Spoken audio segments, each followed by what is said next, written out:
Amen! Kamusta na po kayo, Kakilikaw Albay? Praise God! Tunay nga po na napakabuti ng ating Panginoon sa lahat ng panahon at sitwasyon. Patuloy po na ang pangalan ng ating Panginoong Hesus ang ating dadakilain sa ating kalagitnaan. Sige nga po, bigyan natin ng Diyos ng pinakamalakas na palakpak dahil siya lamang po ang karapat na dapat na itaas at kilalanin at papurihan sa ating kalagitnaan. Praise the Lord! Ayan, so ready na po ba tayo na mag-aral ng salita ng ating Panginoon? Kung ready na po tayo, pakisabi natin sa ating katabi, alam mo, masayang masaya ako dahil narito ka. Ayan, so sige nga po, yumukod tayo at tayo po ay manalangin sa pasimula ng ating gawain. Lord, sama-sama po kami na dumudulog sa iyong kabanal-banalang trono. Nagpapasalamat dahil alam namin na ikaw ang kasama namin sa lugar na to. Lord, ikaw ang aming kalakasan at dahilan kung bakit kami naririto. Alam namin na lahat na nagsusumamo, lahat na nagpapakumbaba ay binibiyayaan mo, Panginoon, ang kalakasan at pag-asa. Hayaan mo, O Diyos, na sa aming pag-aaral ng mga salita, ikaw lamang ang tanging mapapurihan, maparangalan, at patuloy po, O Diyos, na magpakilala ka, Panginoon, at malalim na maranasan namin ang pag-ibig mo, ang kapangyarihan mo, Panginoon, ang kagalingan mo at pag-asa na nagmumula sa iyo. Salamat po, O Diyos, purihin ka. In Jesus' mighty name we pray. Ang lahat po ay magsabi ng Amen and Amen. Ayan, ang title po ng ating series, ang topic po natin ay sama-samang panalangin. So, ang covenant po natin ngayong araw na to, hindi natin pababayaan ang pananalangin para sa ating sarili at para sa iba. So, makipagbukas po tayo sa Santiago chapter 5 verse 16. Ang sabi po doon, kaya nga ipagtapat ninyo sa isa't isa ang mga kasalanan nyo at ipanalangin ang isa't isa para gumaling kayo. Malaki ang nagagawa ng panalangin ng taong matuwid. Ayan, meron po kasing problema kahit po ang mga mananampalataya. Ito po yung problema sa pagpapabaya sa panalangin. Pag-usapan po natin ngayon ang prayer life natin. Okay? So, bilang mga Christians, both privately and bilang member ng church. So, hindi po kasi pwedeng paghiwalayin yan. Yung prayer life ng church natin ay dapat overflow ng private life o private prayer life natin. At yung private prayer life natin ay dapat nag-overflow sa prayer para sa church at pakikibahagi sa sama-samang panalangin as a church. Ang salita po ng Diyos ay hindi rin dapat nakahiwalay sa prayer. Nagsasalita ang Diyos through the Bible habang ang Holy Spirit ay ipinaliliwanag sa atin ang mga katotohanang nababasa natin na nakasentro kay Kristo. Sa Bible, nagsasalita ang Diyos sa atin. And in response, tayo naman nagsasalita sa Diyos in prayer bilang response sa sinasabi ng Diyos sa atin. At kung magpe-pray naman tayo, tapos hindi magbabasa ng Bible, baka kung ano-ano na lang yung sabihin natin at hindi na ayon kung sa ano ang nakalulugod sa Diyos. Yung Bible po, sabi nga, Bible feeds prayer and our prayers should be biblical. So, hindi pwedeng paghiwalayin yan. No, may katotohanan yung kanta ng bata na read your Bible, pray every day. Alam niyo po ba yon? Pray every day and you grow. So, pero meron pong kulang kasi baka kasi isipin lang ng iba na pwede kang mag-grow sa Christian life basta nagbabasa ka ng Bible at nagpe-pray every day. Dito po papasok yung kahalagahan ng atin pong covenant na hindi natin pababayaan ang pananalangin para sa ating mga sarili at para sa iba. Mahalaga po ito para ipaalala sa atin na ang growth sa Christian life ay nangyayari sa pamamagitan ng means of grace na itinalaga ng Diyos sa atin. Yung exposure sa salita ng Diyos, communion with God in prayer, at pakikibahagi sa local church. So we read the Bible together as a church and we also pray together as a church. Napakahalaga po ng ganitong paalala sa atin dahil napakadakila napakadali para sa atin na pabayaan o ineglect ang prayer. Hello? Ito po yung problema natin, yung pagpapabaya sa panalangin. Alam nating dapat tayong manalangin sa Diyos. Tama po ba? Tayo na mga anak kay Kristo ay mga anak ng Diyos. And it is expected for the children to talk to their Father in heaven. Kaya nga yung mga bungad ng prayer natin, itinuro sa atin ng Panginoon to address God as our Father in heaven. So mahalaga ang personal na ugnayan sa Diyos sa prayer. Kaya ang tanong po, meron ka bang regular and set time na magbasa ng Bible at mag-pray araw-araw? Bukod sa personal time, do we allot regular time with our family para mag-pray na magkakasama? Meron ba kayong commitment na i-maximize ang participation sa mga opportunities na meron sa church para manalangin? Sabi po ng Hebrews chapter 10 verse 25, huwag nating pabayaan ang ating pagtitipon gaya ng ugali ng iba. Kasama sa pagpapabayang ito na ugali ng iba ay ang pagpapabaya sa sama-samang panalangin as a church. Habang tumatagal tayo sa Christian life, habang papalapit ang araw ng pagbabalik ng Panginoon, we need to pray together more and not less. Walang Kristiyano, walang church na nasosobrahan sa prayer. Hello? We all need to grow pagdating sa prayer life, individually and as a church. Of course, hindi lang ito tungkol sa regular na prayer life at regular participation sa prayer gatherings ng church. Dapat din nating siyasatin yung mga bagay na sinasabi natin sa prayers natin. Paulit-ulit na lang ba yung mga sinasabi natin? Ang mga hinihiling ba natin sa Panginoon ay puro material na bagay lang? Hello? O merong growth? O merong biblical depth? O lalim yung prayer natin? At hindi lang yung content na ng prayer natin, i-examine din po natin ang ating mga puso. Hello? What drives our hearts to pray? Ano yung motivations natin sa mga prayers natin? Basta makuha lang kung anong gusto natin, ganun po ba yon? Ang prayer ba natin ay katulad ng Psalms 19 verse 14 na ang sabi, let the words of my mouth and the meditation of my heart be acceptable in your sight, O Lord, my rock and my redeemer. Paano ba tayo dapat manalangin? Kung Kristiyano ka, expected at dapat na natural sa atin ang nananalangin. Tama po ba? Pero hindi lang ito basta duty na dapat nating gawin, kundi dapat gawin sa paraang nakalulugod sa Kanya.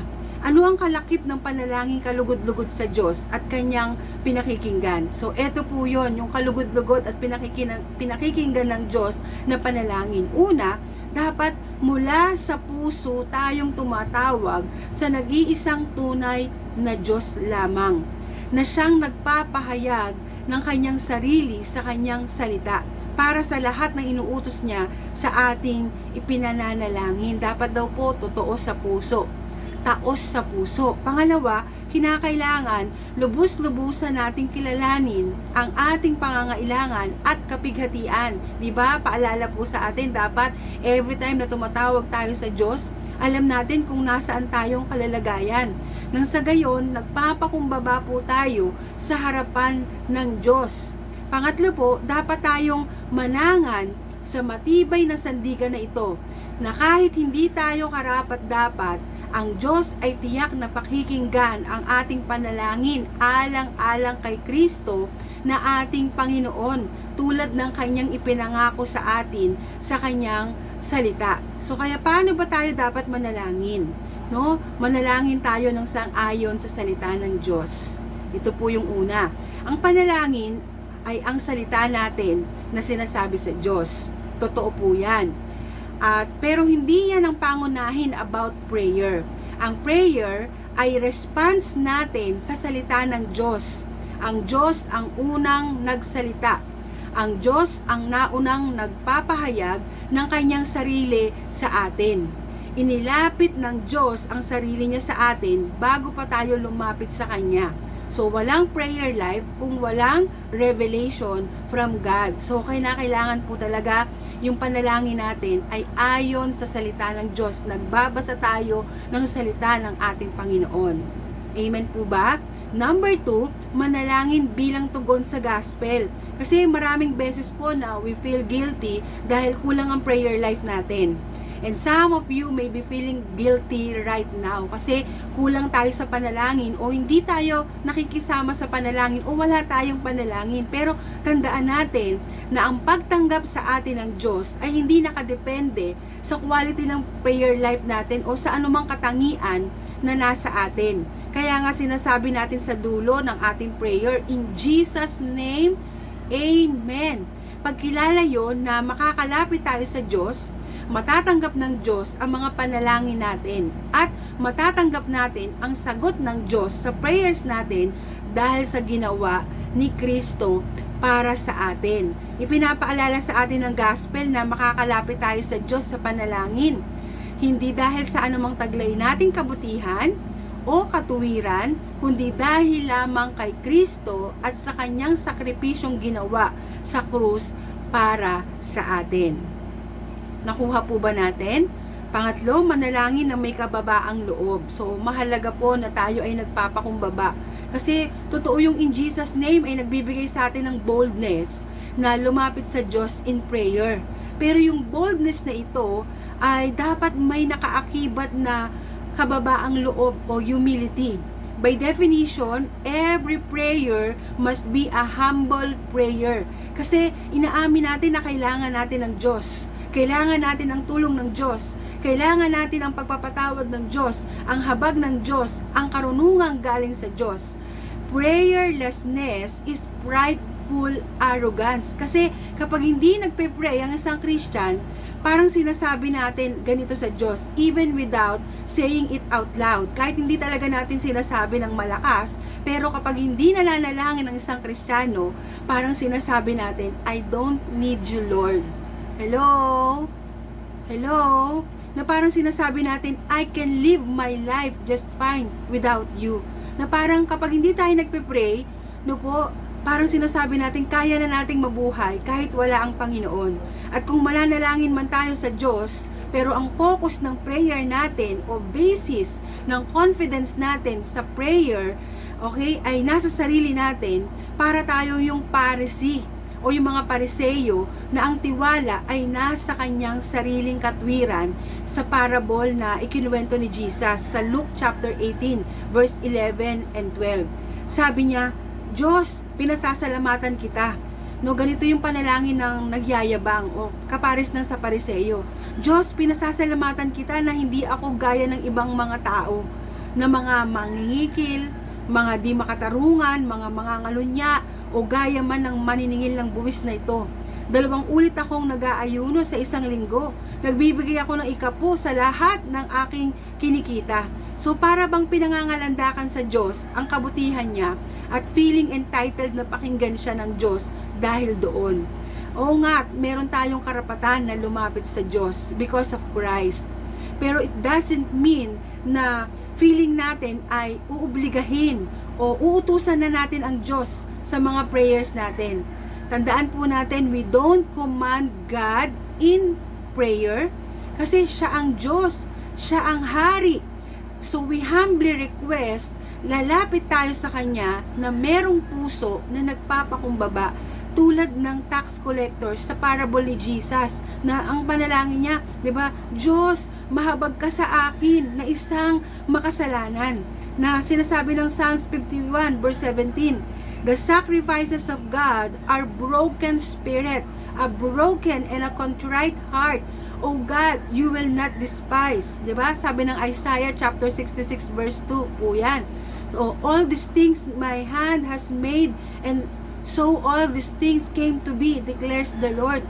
But this is the one to whom I will look, he who is humble and contrite in spirit and trembles at my word. So, pinakikinggan ng Diyos, napakalapit ng Diyos sa mga taong nagpapakumbaba. Hello? So, manalangin tayo ng may kababaang loob, And God will not turn His face away kapag ganito ang kalagayan ng puso natin. Amen po ba? So, nasa pang-apat na po tayo, mabilis lang. Manalangin ng may pagtitiwala. So, sinabi ni Apostol James na kung tayo ay nagkukulang sa wisdom, at talaga naman, di po ba? Wala tayong karunungan kung wala ang Diyos.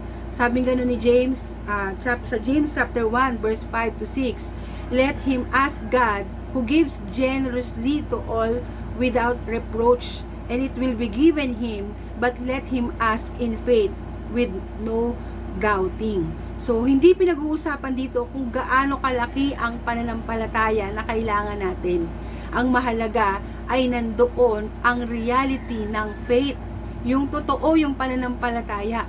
Sabi ng Panginoong Hesus sa mga disciples niya na kulang sa pananampalataya, truly I say to you, if you have faith like a grain of mustard seed, you will say to this mountain, move from here to there, and it will move, and nothing will be impossible for you. Sabi sa Matthew chapter 17 verse 20. Of course, hyperbole or exaggeration ang sinabi ni Jesus to emphasize yung power na available sa atin na nagtitiwala sa Diyos. Hindi sa laki ng pananampalataya natin, kundi dahil yung faith na yon ay nakakabit sa Diyos at sa kapangyarihan ng salita ng Diyos. Kaso, gagamitin ng iba yung verse na to, di ba, pati sa Matthew chapter 21 verse 21 para i-emphasize yung power of our words, yung power of positive thinking, yung name it and claim it na teaching. So basta sabihin mo raw sa Diyos kung ano ang gusto mo, i-claim mo na next week magkakaroon ako ng 10,000 pesos, next week magkakaroon ako ng bagong kotse. So ibibigay sa iyo ni Lord basta magtitiwala ka. Meron po mga katuruan na ganyan. No, bagamat totoong sinabi ng John chapter 14 verse 13 na whatever you ask in my name, this I will do, that the Father may be glorified in the Son. Pero kung ganung klaseng prayer ba ang ginagawa mo in Jesus name for the glory of the Father ba yun? Sinabi rin sa John 15 verse 7, if you abide in me and my words abide in you, ask whatever you wish and it will be done for you. Ganyang mga bagay ba ang hihilingin mo kapag ang salita ni Kristo ay nananahan sa iyo? Hello? Nagbabasa tayo ng Bible, no? Nananahan sa atin ang salita ng Diyos. Ganyang klase ba ng panalangin ang lalabas sa ating mga bibig? So sinabi rin sa 1 John chapter 5 verse 14 to 15, and this is the confidence that we have toward Him, that if we ask anything according to His will, He hears us. And if we know that He hears us in whatever we ask, we know that we have the request that we have asked of Him. So, ang hinihiling ba natin ay ayon sa kalooban ng Diyos? Hello? O ayon sa sarili mo lang nakagustuhan? Faith is believing in the power of God to fulfill His promises. Hindi naman niya pinangako na magiging milyonaryo ka o pinangako ng Diyos na lahat ng material na bagay ay mapapasa atin. That's presumption. Faith is not mere positive thinking. Manalangin tayo na may pagtitiwala sa Diyos at sa Kanyang salita. Sabi nga ng Hebrews 11:6, and without faith, it is impossible to please Him, for whoever would draw near to God must believe that He exists, that He rewards those who seek Him. So hahanapin natin ang Diyos. Hahanapin natin ang kalooban ng Panginoon. Mananalangin tayo according sa kalooban ng Panginoon. Amen po ba? Number 5, manalangin ng may pasasalamat. So mapagbigay ang Diyos. Amen? Mapagbigay ang Diyos. He gives generously. Kahit na hindi tayo karapat-dapat bigyan ng Diyos ng mga mabubuting bagay, binibigay niya in response sa mga prayers natin. Kahit nga hindi pa natin ipinag-pray Na-experience niyo po ba yun? Hindi pa natin pinapag-pray pero ibinibigay rin niya in response sa prayers ng ating Panginoong Hesus. Sabi ng James chapter 1 verse 17, every good and perfect gift is from above. So, hindi lang tayo hingi ng hingi sa prayer.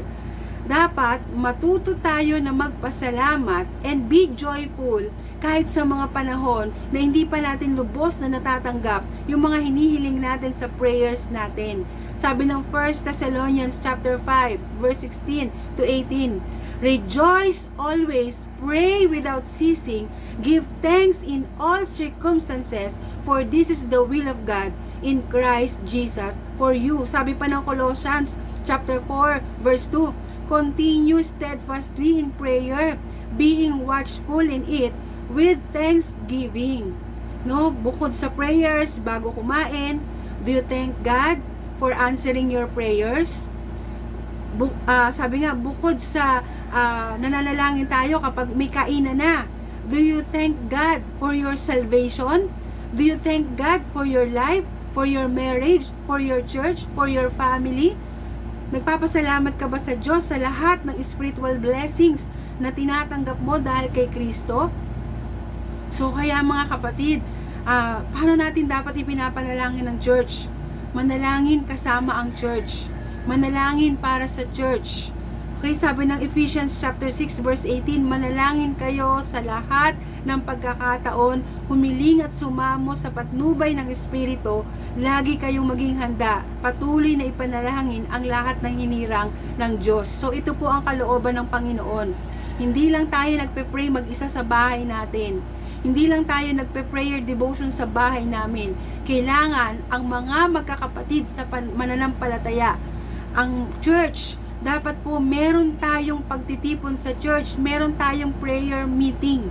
Dapat overflow ito ng prayerful life natin privately. Dapat nakikiisa po tayo sa pananalangin sa church. No? Bilang miyembro, dapat natututunan natin na mag-pray bilang bahagi ng katawan ni Kristo. Ibig sabihin, sa mga regular na panalangin natin sa araw-araw, ilagay din natin ang panalangin para sa church. Ipag-pray natin ang buong church.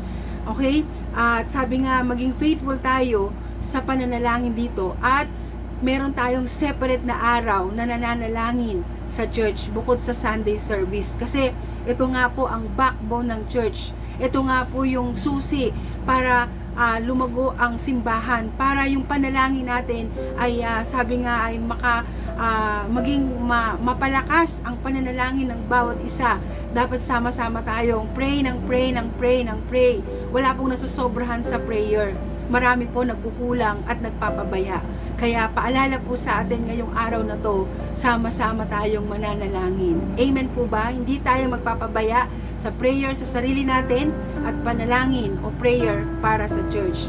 Ayan, so bago po tayo ulit maggrupo-grupo ng maliliit na grupo ngayong araw na to, manalangin muna tayo at mamaya po group yourselves into 3 and tayo po ay magpanalanginan sa isa't isa. At mag-set po talaga tayo ng prayer meeting. Mag-usap-usap tayo, hindi lang enough ang Sunday service, hindi lang enough ang feeding program. Meron talaga tayong intercession, meron talaga tayong separate day para nananalangin. More prayer, more prayer. Amen? Sige po, tayong lahat ay manalangin. O dakilang Diyos, amang banal na makapangyarihan sa lahat, ikaw lamang ang aming kailangan. Ikaw lamang ang aming kalakasan.